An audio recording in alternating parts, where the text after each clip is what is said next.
Después de este descanso y de leer las lecturas del domingo, empezamos una nueva semana prosiguiendo con la lectura continuada del libro de los Hechos de los Apóstoles.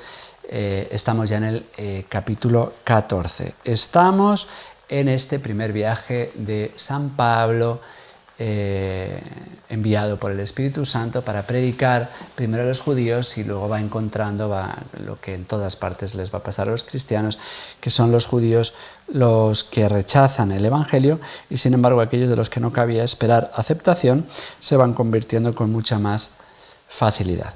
Hemos visto a lo largo de los últimos días de la semana pasada cómo en Antioquía de Pisidia, esta ciudad tan importante de Asia Menor, ojo, no es Antioquía de Siria, que es de donde han salido, sino la otra Antioquía, fundada por el mismo Seleuco, en honor a su padre, Antíoco. Son acogidos con cariño, pero rechazados. Se sacuden las sandalias y entonces se alejan de Antioquía de Pisidia ante el rechazo para ir por la zona de Licaonia. Primero van a ir a Iconio, la ciudad de Iconio, después van a ir a Listra y a Derbe, y después volverán lo desandado para volver por el mismo camino hacia Antioquía de Siria. Este es el primer viaje de San Pablo.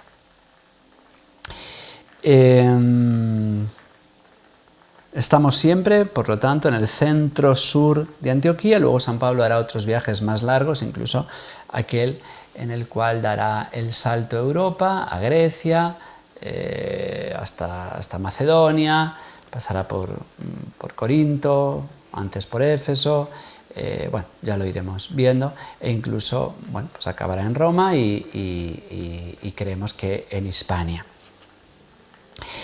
Bien, pues después de irse de Antioquía de Pisidia, la liturgia omite los primeros versículos del capítulo 14 que nos narran que en Iconio, esta ciudad que está un poquito más al este de Antioquía de Pisidia, entraron, como habían hecho en todos los lugares, en la sinagoga con un éxito inicial.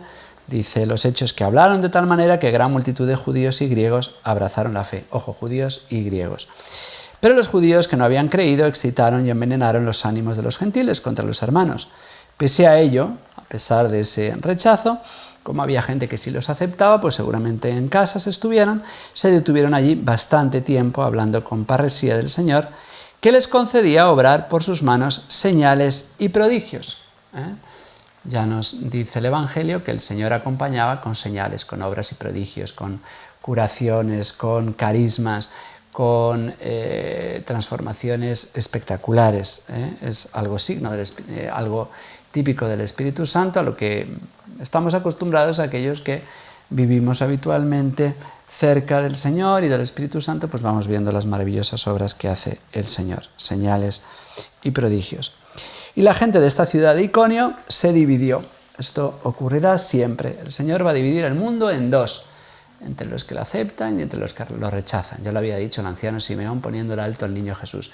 Este será bandera discutida y servirá para la perdición de muchos y la salvación de otros. Así que después de huir de Antioquía de Pisidia y de irse de Iconio, pues van a la zona de Licaonia, a dos ciudades muy, muy importantes de Licaonia, que son Listra y Derbe. En Iconio, dice los Hechos de los Apóstoles, había conatos de los gentiles y judíos, se habían unido algunos enemigos a sabiendas de las autoridades para maltratar y apedrear a Pablo y Bernabé. Ojo que se están jugando la vida. Y nosotros nos quejamos porque a veces se burlan de nosotros o nos censuran en YouTube. De momento nuestra vida no corre peligro. Como máximo, de momento nos pondrán alguna multa o a lo mejor hasta nos amenazan con la cárcel. De momento, aquí, en otros lugares hay cristianos que se están jugando la vida. En los lugares que están bajo el yugo comunista o bajo el yugo del Islam.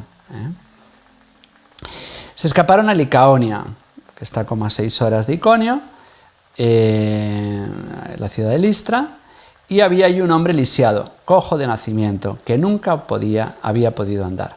Y aquí va a venir el primer milagro de San Pablo, que va a ser curar a un cojo. Fíjense que esto es muy curioso. En los Hechos de los Apóstoles hay un paralelismo muy grande. Lucas, que es discípulo de San Pablo, va a resaltar, por inspiración del Espíritu Santo, una relativa igualdad de San Pablo con respecto a Pedro, y no es casualidad.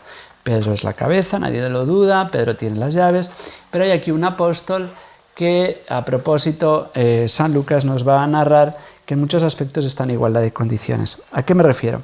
Los dos tienen una especie de Pentecostés, Pedro en Pentecostés, pero Pablo bajo el Espíritu Santo tiene una conversión, tienen los discursos muy parecidos, los dos se dan cuenta de este paso que hay que dar de los judíos a los gentiles, los dos tienen un primer milagro que es la curación en caso de Pedro de un paralítico en la puerta hermosa, y San Pablo este que vamos a ver hoy, este cojo de nacimiento. Pedro cuando dice no tengo ni oro ni plata, en nombre del Señor ponte a andar.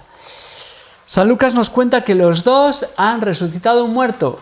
Ojo, esto lo había hecho Elías y lo había hecho el Señor, pero ahora son los cristianos, ¿eh? Y entonces Pedro, vamos a ver que va a resucitar a Tabita en el capítulo 9, y Pablo va a resucitar, ya lo veremos más adelante cuando veamos el capítulo 20, a Eutiquio, este pobre muchacho que se durmió, porque San Pablo ya se hacía largo y se durmió en la ventana y se mató, y Pablo lo resucitó. Los dos, Pedro y Pablo, resucitan a un muerto. Hay para los dos persecuciones, hay para los dos cárceles, hay para los dos castigos corporales, los dos tienen que ir ante el Sanedrín, los dos serán liberados milagrosamente de la cárcel, Pedro ya lo hemos visto, y Pablo lo veremos, a Pedro lo hemos visto en el capítulo 12 y Pablo lo veremos en el capítulo 16, como también son liberados sobrenaturalmente, milagrosamente. Bien, pues vamos ante este milagro realizado por Dios, pero a través de San Pablo, parecido al de Pedro. Pedro cura a un paralítico, Pablo va a curar a un cojo. Vamos a ver este encuentro. Había un cojo que escuchaba a Pablo y que, viendo su fe, capaz de curarlo, Pablo lo mira y grita: levántate y yérguete, ponte tieso.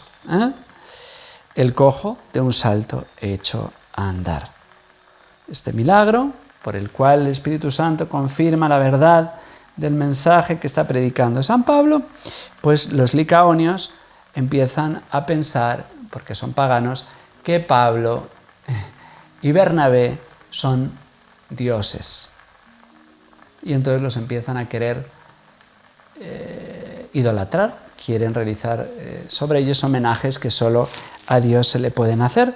Pero como lo están diciendo en su lengua, Pablo y Bernabé no entienden muy bien, creen que los están felicitando, los están contentísimos porque han realizado un milagro, porque es evidente la verdad y la grandeza de esto que están haciendo, pero hay un momento en que Pablo y Bernabé se asustan porque los quieren tratar como a dioses, porque resulta, estos conocen la mitología, son paganos, adoran a los dioses falsos, y entonces, aunque San Lucas nos pone ya en primer lugar a Pablo y luego a Bernabé, todavía debieron ver una superioridad o un respeto de Pablo hacia Bernabé, porque confundieron a Bernabé con Zeus o Júpiter. Ya saben ustedes que los dioses griegos son asimilados por los romanos y a veces lo único que hacen es copiar su mitología cambiando los nombres. Entonces, Zeus, el rey del Olimpo, el dios más importante del Olimpo, para los romanos es Júpiter. Bueno, pues a Bernabé, que deben ver en él una superioridad, aunque el que habla es Pablo, entonces confunden a Pablo con su portavoz, porque el que habla en la mitología por boca de Zeus o de Júpiter es Hermes o Mercurio en la mitología romana. Entonces dicen, bueno, el que habla es Júpiter, es Mercurio, el que habla es Hermes, y el que parece superior a él, que es el que le había introducido en la comunidad cristiana, es Zeus o Júpiter. Y entonces aparece por ahí un sacerdote pagano que trajo toros y guirnaldas para ofrecer un sacrificio. En honor a ellos quiere matar a un toro. Eso es algo que solo se realiza ante los dioses paganos. Entonces, al darse cuenta, Bernabé y Pablo se rasgaron el manto, este gesto tan judío de rasgarse el manto, señal de escándalo, de rechazo, y les dicen: ¿qué hacen? Nosotros somos mortales como ustedes. Les predicamos el Evangelio para que dejen los dioses, no para que nos idolatren a nosotros, porque nosotros no nos predicamos a nosotros mismos. Eso tenemos que tener muchísimo cuidado, los pastores, los guías, los sacerdotes, de no buscar el aplauso para nosotros, sino para el Señor. Cuidado con el buscar, como los fariseos, alargar las filacterias, que nos saluden, que nos den los primeros lugares. Mucho cuidado con el cariño y las alabanzas. ¿Qué hacen? Somos mortales como ustedes. Les predicamos el Evangelio para que dejen los dioses falsos y se conviertan al Dios vivo, creador de todo. Él es el autor de lo que ustedes adoran. El Dios que les predicamos está por encima de los dioses, que no existen. Hasta ahora, aquí hay un cambio, dice San Pablo, hasta ahora Dios ha dejado que cada uno siga su camino. Ojo al relativismo, porque ahora los relativistas, autores pseudo-católicos y a veces pastores, dicen que todos los caminos sirven. No, hasta ahora Dios había dejado que cada uno siguiera su camino, pero ahora nos ha revelado al único camino, al que es el camino, la verdad y la vida. Aunque siempre se dio a conocer por sus beneficios, mandándonos desde el cielo la lluvia y las cosechas a sus tiempos, dándoles la comida y la alegría en abundancia. Es la revelación natural, pero ahora en los últimos tiempos, a través de San Pablo, se nos revela al Dios verdadero que está por encima de las criaturas que nunca pueden estar en el lugar de Dios, que esa es la idolatría. Con estas palabras disuadieron al gentío, aunque a duras penas, de que les ofrecieran un sacrificio. Y así dejamos la lectura de hoy, lunes, para proseguir mañana con la lectura continuada del capítulo 14, del primer viaje de San Pablo. Mañana veremos cómo termina este primer viaje, el retorno a Antioquía, para adentrarnos en el concilio de Jerusalén que veremos esta semana. Que la bendición de Dios Todopoderoso, Padre, Hijo y Espíritu Santo, descienda sobre ustedes y les acompañe siempre. Hasta mañana, si Dios quiere.